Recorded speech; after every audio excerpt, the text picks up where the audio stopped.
Good morning everyone. दोस्तों आज है 13 जुलाई 2024 और हम लोग करने वाले हैं प्रेप पॉइंटर्स। और आज प्रेप पॉइंटर्स में हम लोग 6 टॉपिक करेंगे। तो कौन कौन से टॉपिक हैं एक बार ब्रीफली देख लेते हैं। एयर पोल्यूशन की वजह से इंडिया में हर साल लाखों डेथ हो रही हैं, ऐसी एक रिपोर्ट में पता चला है। तो इसको थोड़ा सा हम लोग देखने वाले हैं, कौन से सिटी हैं जो सबसे ज़्यादा पोल्यूटेड हैं, कौन से थोड़े कम हैं जहाँ पे कम डेथ होती हैं, उस कॉन्टेक्स्ट में थोड़ा सा बात करेंगे। हालांकि बहुत ज़्यादा इंपॉर्टेंट टॉपिक नहीं है, लेकिन कभी कभी इस तरह के सवाल एग्जाम में आ जाते हैं। बेल वाला टॉपिक करेंगे, बहुत इंपॉर्टेंट है। अरविंद केजरीवाल जी जो कि अरेस्ट थे, इनको सुप्रीम कोर्ट के द्वारा इंटरिम बेल दे दी गई है। इंटरिम बेल क्या होती है, डिफॉल्ट बेल क्या होती है, स्टैट्यूटरी बेल क्या होती है, एंटीसिपेटरी बेल क्या होती है, इसके बारे में थोड़ा सा बात करेंगे। कौन कौन से सेक्शंस हैं हमारे यहाँ सीआरपीसी के अंदर जो बेल की बात करते हैं, काफ़ी इंपॉर्टेंट टॉपिक है प्रीलिम्स के लिए। उसके अलावा नेशनल मेडिकल कमीशन के बारे में थोड़ा सा बात करेंगे, क्योंकि इस तरह के जो छोटे छोटे कमीशंस होती हैं, ऑर्गेनाइजेशंस होती हैं, यूपीएससी का हमेशा यहाँ पे फोकस रहता है जब भी यहाँ पे कोई छोटा मोटा डेवलपमेंट होता है। कैबिनेट कमेटीज क्या होती है इसके बारे में बात करेंगे। डेफिनेटली एग्जाम में यहाँ से प्रीवियसली कई बार सवाल आ चुके हैं, फ्यूचर में भी आ सकते हैं, तो थोड़ा सा बात करेंगे कैबिनेट कमेटी के बारे में। उसके अलावा प्लानिटरी डिफेंस मिशन, ये बहुत इंटरेस्टिंग टॉपिक तो है ही, उसके साथ साथ बहुत इंपॉर्टेंट भी है, तो इसको हम लोग साइंस वाले सेक्शन से करने वाले हैं। जी का वायरस के बारे में थोड़ा सा बात करेंगे। डिसीज ओरिएंटेड क्वेश्चंस हमेशा एग्जाम में आते हैं, चाहे उनकी वैक्सीन के बारे में हो, सिम्टम्स हो, डिसीज के ओरिजिन के बारे में हो, क्योर के बारे में हो, वो सब सवाल यहाँ से आते हैं। तो उस कॉन्टेक्स्ट में हम लोग इसको यहाँ से पढ़ेंगे। चलिए सबसे पहले आज के दिन का सबसे छोटा टॉपिक उठाते हैं, air pollution related death in India. तो बेसिकली एक बहुत बड़ी मैगजीन है, जर्नल है, जिसे लांसेट कहते हैं। अगर आप थोड़ा बहुत कोविड का याद हो आपको, तो लांसेट ने कोविड के टाइम पे भी बहुत सारी रिपोर्ट्स इशू की थी कोविड के बारे में।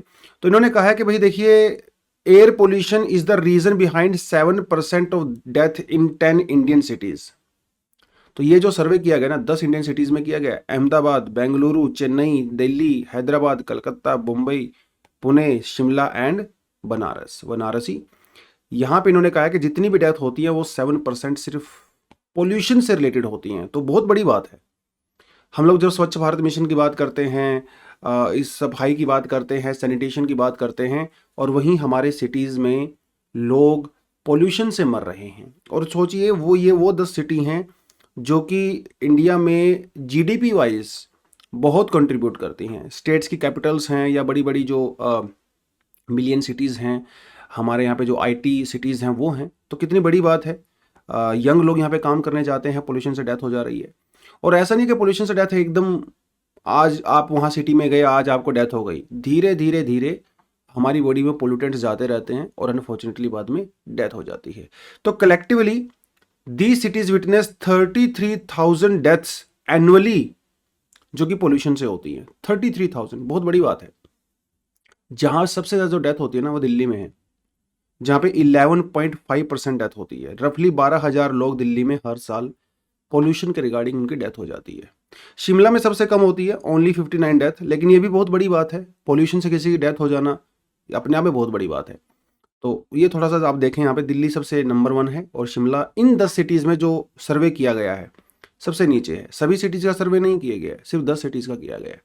की फाइंडिंग्स क्या क्या है थोड़ा इन्होंने बताया। जो PM 2.5 फाइन पर्टिकुलेट मैटर, ये सबसे ज़्यादा डेथ होती है।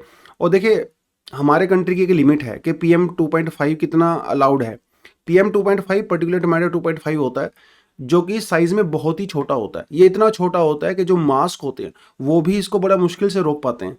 तो हमारी ये लंग्स में चला जाता है, हमारी ब्लड स्ट्रीम के अंदर चला जाता है, हमारी आर्टरीज को ब्लॉक कर देता है। बहुत बहुत बहुत छोटे होते हैं PM 2.5। तो PM 2.5 की लिमिट फिक्स की जाती है, एक जो अलाउड होती है वो WHO के द्वारा की जाती है। इंडिया में भी हमारा जो सेंट्रल पोल्यूशन कंट्रोल बोर्ड है उनके द्वारा किया जाता है। इंडिया में जो PM 2.5 का लेवल है वो 99.8 डेज, मतलब समझ लीजिए आप कि 365 डेज में से लगभग 363 डेज के लिए वो WHO की लिमिट से ऊपर रहता है। WHO की लिमिट होती है 15 माइक्रोग्राम पर क्यूबिक मीटर, और इंडिया में कितना रहता है ये 200, 300, 400, 500 वहां तक जाता है। बहुत ज़्यादा चला जाता है WHO की लिमिट से। तो डेथ तो अपने आप होगी ही, ऑब्वियसली बात है। उसके अलावा for every 10 microgram cubic meter increase in the PM 2.5 level, mortality rate increases by 1.4%। हल्का सा भी अगर देखिए, अगर मान लो PM 2.5 का लेवल जो है वो 25 है, लेट्स से 25 है, अगर ये 25 से 35 हो जाता है तो मोर्टेलिटी रेट 1.4% इंक्रीज हो जाती है। बहुत बड़ी बात है। सिर्फ 10 पॉइंट के लेवल से डेथ रेट इंक्रीज होती है। किस तरह से, right? Less polluted cities, higher risk. Residents of the less polluted cities face the greater risk of the mortality due to the air pollution. सोचने की बात यह भी है कि जो कम पोल्यूटेड सिटी होती हैं वहां पे अचानक से अगर पोल्यूशन बढ़ जाए तो वहां पे डेथ रेट ज्यादा हो सकती है। जहां पे ऑलरेडी पोल्यूशन बहुत ज्यादा है तो वहां पे कंपेरेटिवली देखो एब्सोल्यूट नंबर में ज्यादा होती है। देखो ऑब्वियसली बात, आपकी बॉडी ना हैबिचुअल हो जाती है उस तरह के एनवायरनमेंट में रहने के लिए। तो अचानक से कोई आदमी शिमला में आएगा और वो दिल्ली आएगा, दिल्ली के अंदर एंट्री करते ही उसको परेशानी शुरू हो जाएगी, उसको आंखों में ईचिंग होने लगेगा, सांस लेने में प्रॉब्लम होने लगेगी, तो उसकी मोर्टेलिटी रेट इंक्रीज हो जाती है। चांसेस ज़्यादा हो जाते हैं उसको पोल्यूशन रिलेटेड डेथ होने के, रादर देन जो लोग दिल्ली में पहले से बहुत सालों से रह रहे हैं क्योंकि उनकी बॉडी हैबिचुअल हो चुकी है। डेथ उनकी भी होगी लेकिन रेट थोड़ा स्लो हो जाता है। ये इस रिपोर्ट में पता चला है, तो ये इसको कॉन्टेक्स्ट में पढ़ना था। नेशनल मेडिकल कमीशन, इस तरह के कमीशंस बिल्कुल फैक्चुअल्स इन्फॉर्मेशन होती है, इसमें कुछ करवाने वाला ऐसा होता नहीं है, लेकिन एग्जाम में प्रीलिम्स में memory based questions, fact based question आपसे हमेशा वो पूछता है। न्यूज में क्यों है? Appointment committee of the cabinet, एक तो ये आपने याद रखना है, appointment committee of cabinet has appointed doctor BN Gangadhar as the head of the national medical commission. तो यहाँ पे दो चीजें हैं, committee of cabinet and the national medical commission, ये थोड़ा आपको पता होना चाहिए। पर्सन इन न्यूज आजकल इतना इंपॉर्टेंट नहीं है, अभी एग्जाम UPSC के लिए काफी समय से पूछ नहीं रहा है, पहले पूछा करते थे पर्सन इन न्यूज, अब तो पर्सन इन न्यूज के बजाय वो जो ऑर्गेनाइजेशन होती है जहां पे वो पर्सन न्यूज में रहते हैं वो ज्यादा इंपॉर्टेंट होती है एग्जाम के लिए। एनीवेज, तो NMC क्या है? It's apex regulatory body. Apex का मतलब होता है जो कि टॉप लेवल की रेगुलेटरी बॉडी होती है। जैसे जब हम इकोनॉमी की बात करते हैं तो बैंकिंग सेक्टर में जो एपेक्स रेगुलेटरी बॉडी है वो RBI है, मतलब जो सबसे टॉप पे होती है। जो एपेक्स कोर्ट हमारे देश में कौन सा है? वो सुप्रीम कोर्ट है। एपेक्स मतलब जो टॉप पे होता है। तो इंडिया में जो मेडिकल एजुकेशन की प्रैक्टिस जो भी की जाती हैं उसके लिए जो सबसे रेगुलेटरी बॉडी टॉप पे होती है वो हमारी होती है नेशनल मेडिकल कमीशन। और एक स्टैट्यूटरी बॉडी है जो कि 2019 के एक्ट से पास किया गया, फिर 2020 में इसको बना दिया गया। इससे पहले इंडिया में मेडिकल काउंसिल ऑफ इंडिया हुआ करता था, अब हम लोगों ने इसको 2020 में रिप्लेस कर दिया विद नेशनल मेडिकल कमीशन। ये थोड़ा आपने यहाँ पे याद रखना है। 33 मेंबर होते हैं इसके अंदर, जिसमें बहुत सारे लोग होते हैं, एजुकेटर्स होते हैं, प्रोफेशनल्स, जो डॉक्टर्स होते हैं, गवर्नमेंट के रिप्रेजेंटेटिव्स होते हैं। तो 33 मेंबर का एक लंबा चौड़ा ऑर्गेनाइजेशन होता है जो कि रेगुलेशन जो है करता है। मिशन और विजन तो देखिए नॉर्मल सी बात है भाई, इंडिया में जो मेडिकल एजुकेशन है बेसिकली, जो आप MBBS करते हो या MD करते हो, उसको क्वालिटी अच्छी देनी है और अफोर्डेबल बनाना है। अब ये तो थोड़ा सा लाफेबल मैटर ही है, इंडिया में मेडिकल एजुकेशन कितनी ज़्यादा महंगी है ओबियसली आपको पता ही है। इसलिए लोग यूरोपियन कंट्रीज़ में, नेपाल में, यूक्रेन में, रशिया में मेडिकल की पढ़ाई करने जाते हैं। हालांकि कोशिश जारी है कि भाई इसको थोड़ा सस्ता बनाया जा सके। हालांकि क्वालिटी इंडिया में मेडिकल की टॉप नॉच है, उसमें कोई डाउट नहीं है। उसके अलावा जो इंडिया में नंबर ऑफ मेडिकल एक्सपर्ट्स हैं उनकी संख्या को भी बढ़ाना है।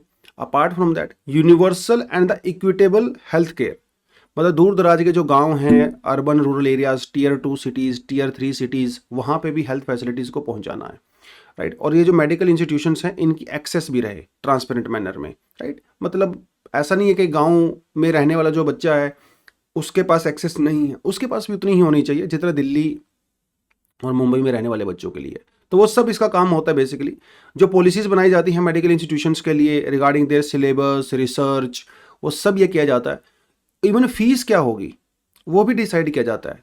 50% जो मेडिकल इंस्टीट्यूशंस हैं देश में, 50% क्योंकि ये रेगुलेट करता है और 50% जो स्टेट गवर्नमेंट्स रेगुलेट करती हैं, तो 50% में फीस क्या होगी वो भी इनके द्वारा, NMC के द्वारा डिसाइड की जाती है। बाकी 50% वो कॉलेज या स्टेट गवर्नमेंट के लॉज होते हैं उसके हिसाब से चलता है। जो दूसरी ऑटोनोमस बोर्ड होते हैं जैसे under graduate medical education board है, post graduate medical education board है, ठीक है, इनको इंस्ट्रक्शंस देने का काम, सजेशन देने का काम भी NMC करता है। ये थोड़ा सा आपको याद होना चाहिए। फैक्चुअल्स इन्फॉर्मेशन है, 2-3 बार पढ़ोगे तो याद हो जाएगा, इसमें ऐसा कुछ नहीं है। ऊपर वाले में हम लोगों ने देखे वर्ड यूज किया था cabinet committee, appointment committee of cabinet, ठीक है। कैबिनेट का मतलब होता है कि जो हाईएस्ट डिसीजन मेकिंग बॉडी होती है सेंट्रल गवर्नमेंट की, हाईएस्ट डिसीजन मेकिंग। इसके अंदर 3 4 5 6 7 8 लोग होते हैं जो कि प्राइम मिनिस्टर के बहुत क्लोज होते हैं।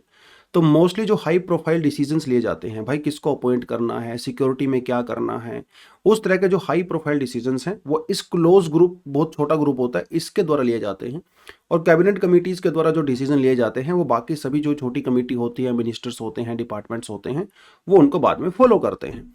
तो रिसेंटली सेंट्रल गवर्नमेंट की ने जो है 8 कैबिनेट कमेटीज़ को बनाया है। ज़रूरी नहीं है कि 8 होंगी, ऐसा कोई रूल नहीं होता है, 3 भी हो सकती हैं, 5 भी हो सकती हैं, डिपेंड करता है। 3 से लेके 8 जो है वो हो सकता है बेसिकली। तो क्या ये हमारे कॉन्स्टिट्यूशन में मेंशन है? ओरिजिनल कॉन्स्टिट्यूशन में कहीं भी कैबिनेट वर्ड का यूज किया ही नहीं गया है। अभी कॉन्स्टिट्यूशन के अंदर कैबिनेट वर्ड है, बाद में ऐड किया गया था। तो नीचे कमेंट सेक्शन में मुझे बताओ कि कौन सा अमेंडमेंट करके कॉन्स्टिट्यूशन में हम लोगों ने कैबिनेट वर्ड को ऐड किया था, कब किया था, क्यों किया था, नीचे कमेंट सेक्शन में बताओगे आप। तो क्योंकि ये कैबिनेट वर्ड कॉन्स्टिट्यूशन में है ही नहीं, इसीलिए इसको एक्स्ट्रा कॉन्स्टिट्यूशन बोला जाता है, एक्स्ट्रा कॉन्स्टिट्यूशन। लेकिन कहीं ना कहीं तो लिखा होगा, लिखा है, बिल्कुल लिखा है। द रूल ऑफ बिजनेस जो होता है पार्लियामेंट के अंदर, जो रूल ऑफ बिजनेस होता है कि भाई हम लोग कैसे पार्लियामेंट की एक्टिविटीज को कंटिन्यू करेंगे, उसके जो रूल हमारे पास है, रूल ऑफ मतलब रूल ऑफ प्रोसीजर या फिर government of transaction of business rule 1961 के अंदर में इसको बनाया जाता है, जो कि फर्दर आर्टिकल 77(3) से इंस्पिरेशन लेता है। आर्टिकल 77(3) क्या कहता है? The president shell make rules for the more convenient transactions of the business of the government of India and for the allocation among the ministers of the said business. तो basically cabinet committee क्यों बनाई जा रही है? ये convenient transaction के लिए तो बनाई जा रही है ना, ये बिजनेस के लिए तो बनाई जा रही है। बिजनेस मतलब एक्टिविटीज, जो काम धंधा होता है सरकार का, उसके लिए बनाई जाए। तो यहां से इंस्पिरेशन लेके कैबिनेट कमेटीज को बनाया जाता है। यूजुअली कैबिनेट कमेटी दो तरह की होती हैं, एक हमारे पास परमानेंट होती है जिसे स्टैंडिंग कमेटी कहते हैं, एक हमारे पास एडहॉक होती है जिसे टेम्परेरी कहते हैं। टेम्परेरी मतलब किसी खास पर्पज के लिए उनको बनाया जाता है, जब वो पर्पज फुलफिल हो जाता है तो उसको डिसमेंटल कर दिया जाता है। बाकी हमारे पास परमानेंट होती है। तो इसका काम बेसिकली होता है कि जो सरकार पॉलिसी लेती है, डिसीजंस लेती है, उनका इन डेप्थ एग्जामिनेशन करना, उसके प्रोज क्या होंगे, कॉन्स क्या होंगे, उसमें पैसा कितना खर्चा होगा, मशीनरी उसमें क्या क्या लगेगी, कब तक उसको इंप्लीमेंट करना है, इस तरह के जो डिसीजंस हैं, इन डेप्थ एनालिसिस, वो सब यहाँ पे लिया जाता है, राइट। तो ये बेसिकली इस तरह से रहता है। तो डिवीजन ऑफ पावर और cabinet, division of power principle का बेसिकली यूज किया जाता है। देखिए हर कोई अपना काम करेगा, लेजिस्लेचर अपना काम करेगा, एग्जीक्यूटिव अपना काम करेगा, जुडिशरी अपना काम करेगा। इवन एग्जीक्यूटिव के अंदर भी जो टॉप लेवल मिनिस्टर्स हैं, कैबिनेट मिनिस्टर्स, वो अपना काम करेंगे। उसके अलावा जो मिनिस्ट्री ऑफ द स्टेट्स होते हैं वो अपना काम करेंगे, इंडिपेंडेंट चार्ज वाले अपना काम करेंगे। तो डिवीजन ऑफ लेबर के हिसाब से ये किया जाता है। तो ये जो टॉप लेवल के डिसीजंस होते हैं वो कैबिनेट कमिटीज के जो क्लोज ग्रुप होता है उनके द्वारा लिए जाते हैं।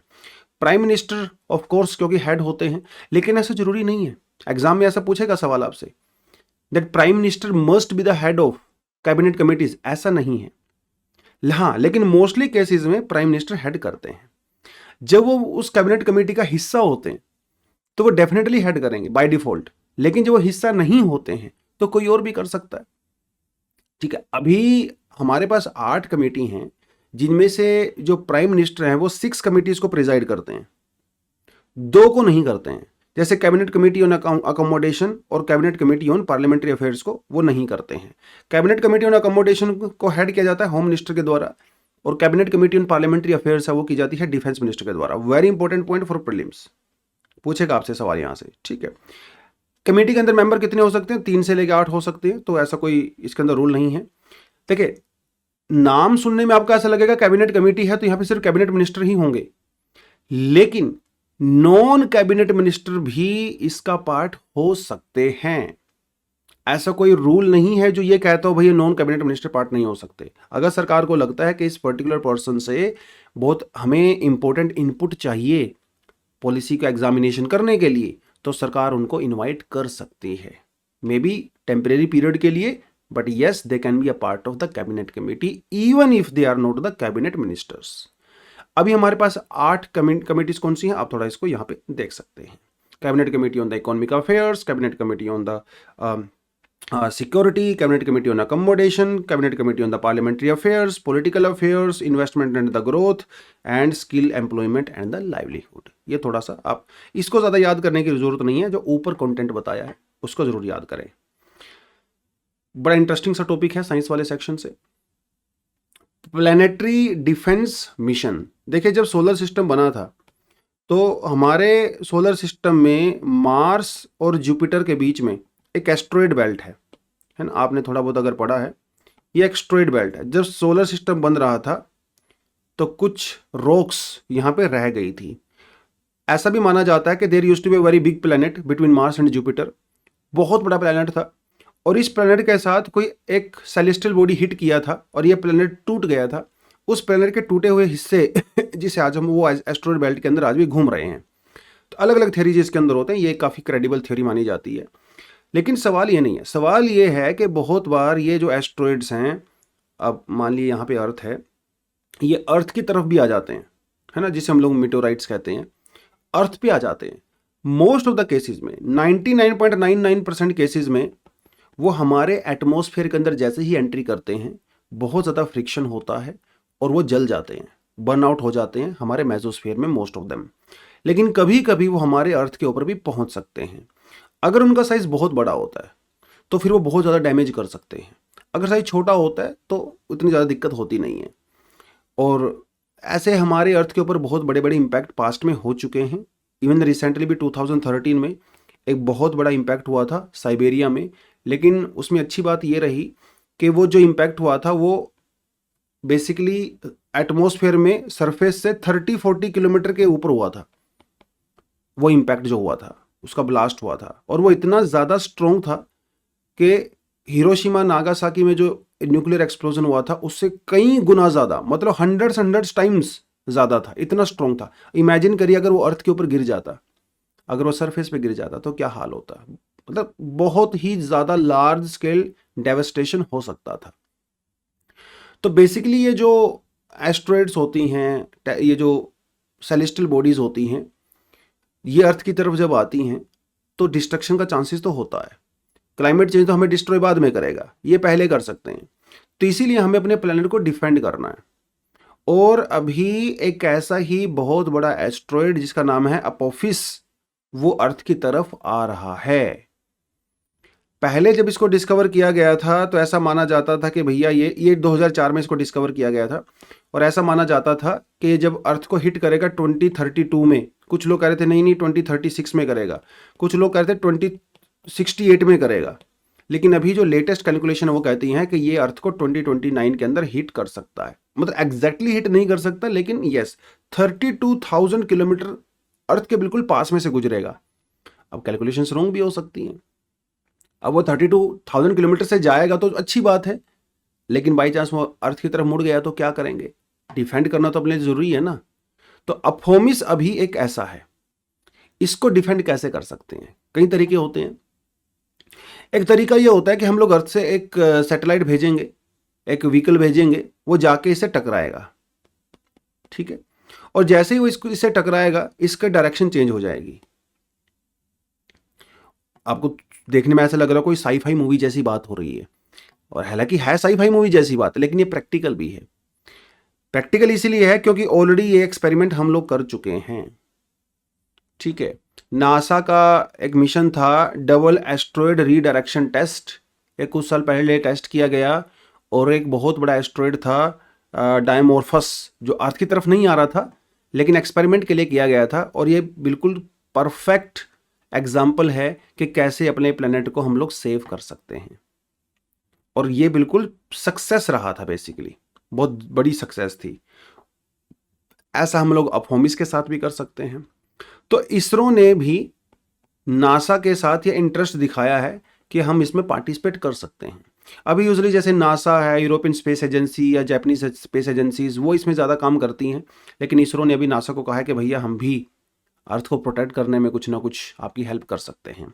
तो एस्ट्रॉयड क्या होता है ये आपको मैंने बता ही दिया, एस्ट्रॉयड बेल्ट जो होती है।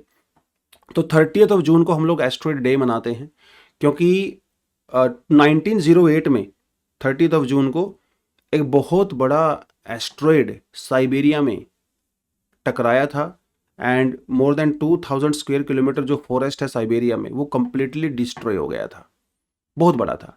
इवन 65 मिलियन ईयर्स अगो एक बहुत बड़ा एस्ट्रॉयड जब अर्थ से टकराया था तो लगभग 90% जो लाइफ है अर्थ से वो कंप्लीटली ख़त्म हो गई थी, डायनासोर्स भी जिसमें थे। उसके बाद एक नया एवोल्यूशन शुरू हुआ।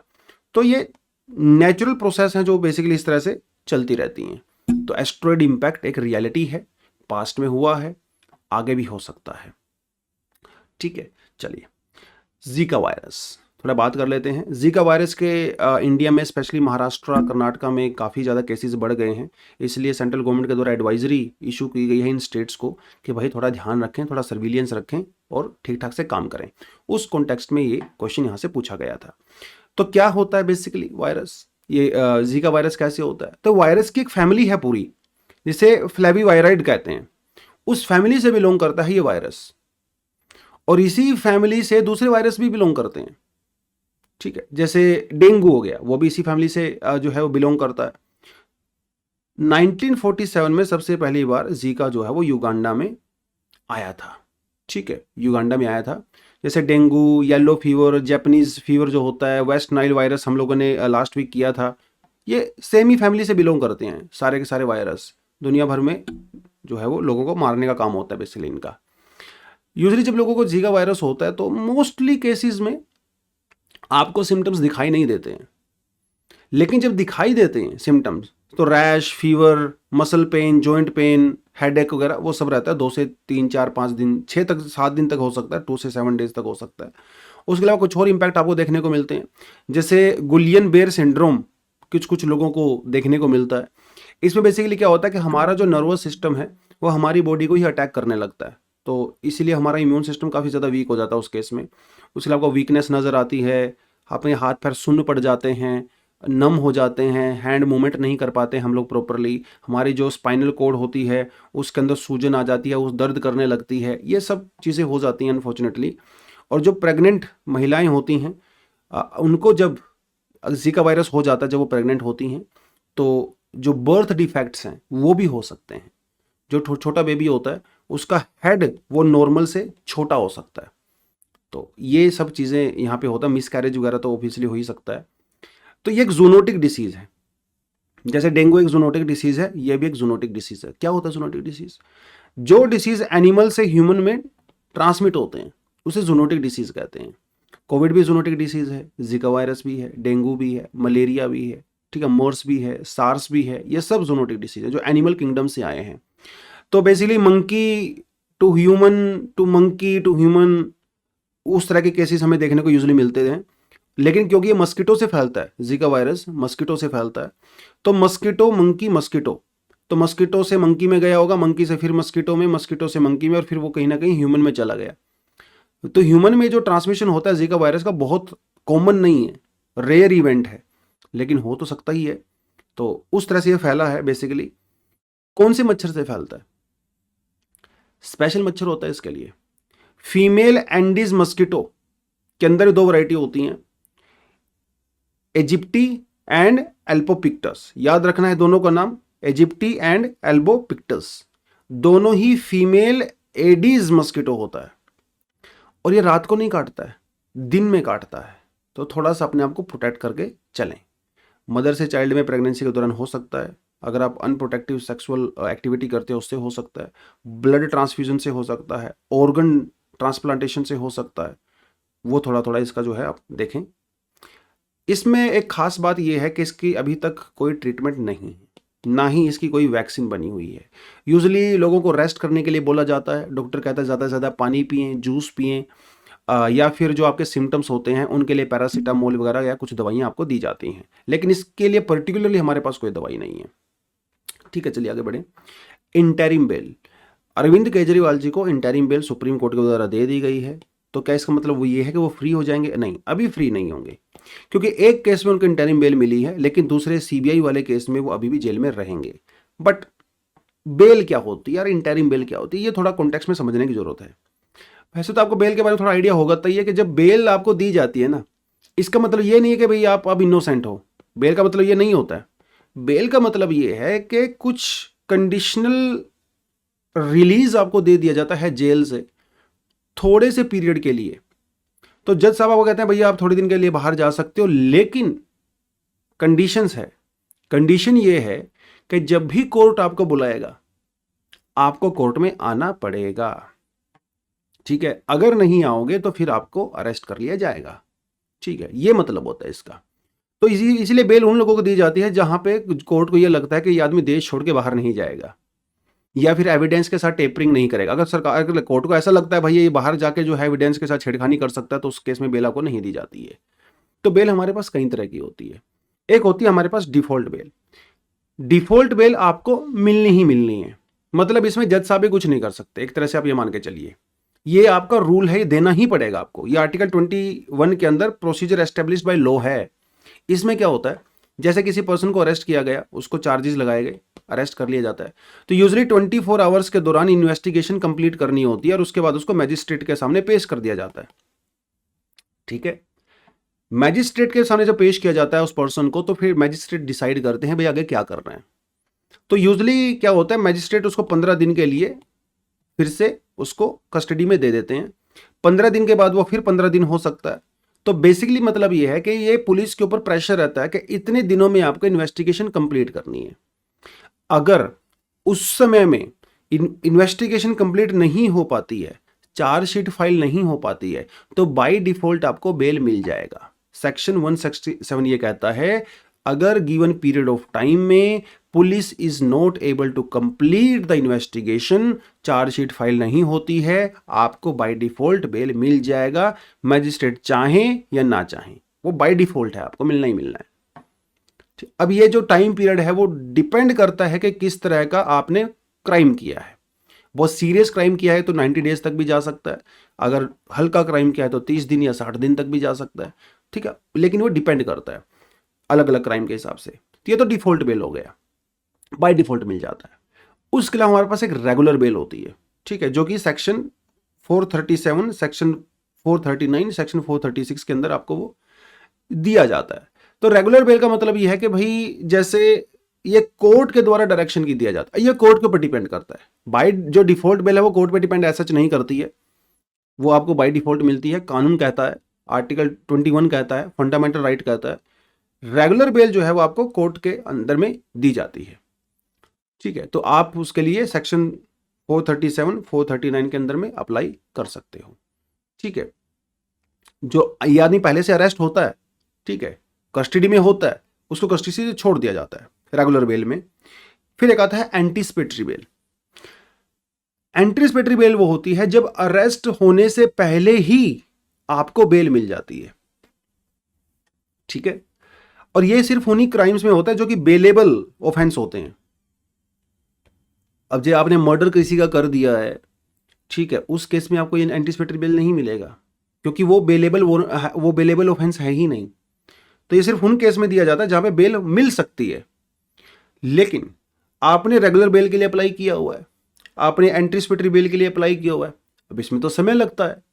उस बीच में जब ये दोनों बेल पेंडिंग होती हैं तो कोर्ट आपको इंटरिम बेल दे सकता है, टेम्परेरी पीरियड के लिए, शॉर्ट पीरियड के लिए, जब तक दोनों ये पेंडिंग होती हैं, ओके। तो केजरीवाल जी के केस में जो है वो एंटीसिपेटरी बेल तो पेंडिंग हो ही नहीं सकती, क्योंकि वो तो पहले से अरेस्टेड हैं, ये तो अरेस्ट होने से पहले होती है। तो अभी उनकी डिफॉल्ट बेल भी जो है अभी इनको नहीं मिल पा रही है, क्योंकि इन्वेस्टिगेशन अलग अलग केसेस में उनके खिलाफ चल रही है। रेगुलर बेल के लिए उन्होंने अप्लाई किया हुआ है, जिसमें थोड़ा सा समय भी लग सकता है, तो इसलिए कोर्ट ने अभी उनको फिलहाल इंटरिम बेल दे दिया है जब दोनों तरह की बेल आपकी पेंडिंग होती है, ठीक है। ये थोड़ा आपको पता होना चाहिए। जो एंटीसिपेटरी बेल है बेसिकली वो आपको सेक्शन 438 के अंडर में दी जाती है ऑफ CRPC, ठीक है। It is issued only by the session court और द हाई कोर्ट, ठीक है। बस इतना याद रखना है बेल के बारे में। तो 4 तरह की बेल है वैसे तो, डिफॉल्ट बेल, रेगुलर बेल, उसके बाद एंटीसिपेटरी बेल और आपकी इंटरिम बेल, ठीक है। थोड़ा आपको इसकी तरह से याद रखना है। चलिए, तो आज की सभा यहीं पे करते हैं समाप्त। आई होप थोड़ा बहुत आपको प्रीलिम्स के पर्सपेक्टिव से कुछ नए टॉपिक सीखने को मिले होंगे। बहुत क्रिस्प होते हैं ये नोट्स, डिटेल्ड नहीं होते हैं, क्योंकि इनका फोकस प्रीलिम्स पे होता है, मेंस पे नहीं होता है, इसलिए किसी तरह की इन डेप्थ एनालिसिस यहाँ पे नहीं होती हैं। इन डेप्थ एनालिसिस के लिए आपको मंडे से रेगुलर वीक में 3-4 टॉपिक आपको अच्छे वाले मिलते रहेंगे। उसके लिए आप जो है चैनल पे बने रहें, सब्सक्राइब करें ताकि नोटिफिकेशन आपको टाइम टू टाइम आता रहे। थोड़ा अगर आपकी लाइफ में वैल्यू ऐड हम लोग कर रहे हैं तो वीडियो को लाइक ज़रूर किया करें। कमेंट सेक्शन में अगर कोई डाउट है तो वो ज़रूर बताएं। आपका जो फीडबैक है वो ज़रूर दें। क्या हम लोग इम्प्रूव कर सकते हैं वो हमें ज़रूर बताएं और अपनी तैयारी को हमारे साथ आगे लेके जाएं। तो आज की सभा यहीं पे करते हैं समाप्त। Thank you very much. All the best. जय हिंद।